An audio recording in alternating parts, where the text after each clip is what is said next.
crossing method. We are talking about range, and range is a very important factor in combat, of course. The long range, we have kicks and long punches. The short range is about grappling. The medium range is called crossing. This is the distance, the range where we cross each other with our limbs and try to pass this defense. We come in contact and in touch, and here we just cross each other. See, in some sort of crossing here. Again, crossing, see? So the medium range is about crossing,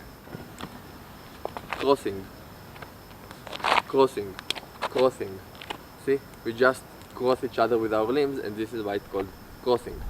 Let's talk about several principles. The first, interceptions. We don't want to block. When we try to block, okay, it doesn't help him.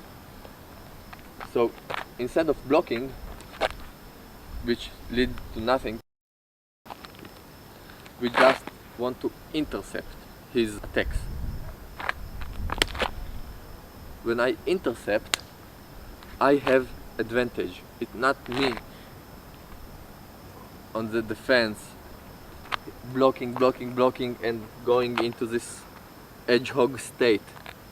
It's me intercepting and attacking, because interception is actually dual action. I defend and attack simultaneously. I intercept this fist. I'm not waiting to the fist to come. I'm not blocking here and wait. I'm intercepting him. I attack his fist. So when I'm attacking his fist, I, just like with fighter jets, I intercept him and can continue to my mission against him. The second principle is crossing. So we start in the long distance and we get into this crossing distance. Now I can do a lot of things. I can bypass him. I can make manipulations on him in this crossing range. So this point of touch, this crossing point, is actually a point of interface. This is my interface to be in contact, to feel him and know where he wants to go. See, I feel him where he wants to move.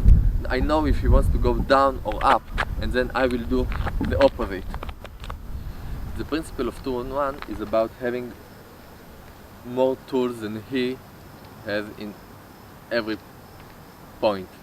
For example, I know it sounds weird. He attacks me with one hand, right? So I don't want to answer only with one hand. I want to answer maybe with two hands. I have two tools on one of his. 2-on-1. If he attacks me with two hands, I will answer also with my leg. So I have 3-on-2.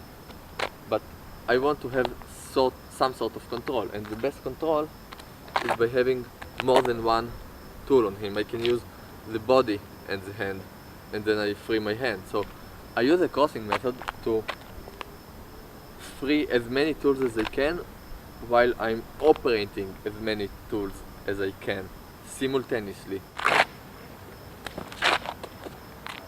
See? Now we'll do it slow. 1, 2. Here I touch him and it becomes again 1, 2, 3. So I try to make as many tools available at every single point of time, and yet use as many as I can simultaneously. The fourth principle about crossing is forbidden disengagement, but it's not absolute forbidden disengagement. It's not really forbidden. It just, I suggest you not to disengage if you don't have to. And this is the application of the principle of war, of continuity of action. And what do I mean? If I close the range, I don't want to let him away again, because then we back to point 1, right? We back to where we started, and I don't want to stay in this range. I want to have some sort of control over him. Same if I strike first, I can strike and we close the range. If I pull my hand backwards again, so what did we do? So even when I strike with punches, it's not like 1, 2. No, it's 1, okay, we have touch, even if he defended 2. So the idea is about not disengaging, not breaking the distance again, but closing the range and stay in this range. Because in this range we have control, we have continuity of our action. Reactivity, we can break the distance where we start, the long range, in many ways, and we have a different video about it. But one of the methods is just staying in defense. I want to make him close the distance towards me, because then it will be easier for me to get into this crossing position. Because if I start by any aggression, he can break the distance, not letting me come in, or make the crossing himself and have the advantage. So one of the ideas is staying in defense, letting him come towards me and make his mistakes and come into my range. Of course, this is demonstration of idea. It's not like the way he fights, just demonstration of idea. So the idea is staying in defense rather than going for him. And if you do go for him, so use as many tools. If you just do 1, 2, use 1, 2 without disengaging, and using as many tools as you can simultaneously.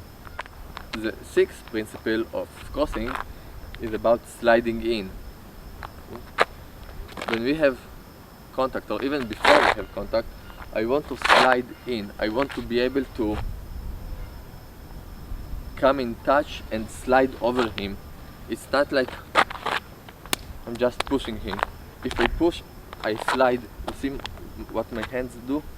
I slide as much as I can with as much contact as I can. Okay, I slide in, I slide here. So crossing method is about medium range, about the principles of intercepting rather than defend, but intercept, we defend and attack simultaneously. We keep the range that we can perform manipulations, and I can bypass his defenses.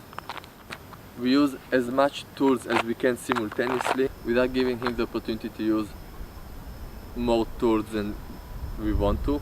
We are talking about keeping the range and not disengaging again and going back to the long range. And we are talking about staying reactive if you can and wait him making mistakes so you can continue your action. And we are talking about sliding into his inner circle or sliding into his outer circle, but slide in, slide over him, use the touch to feel where he is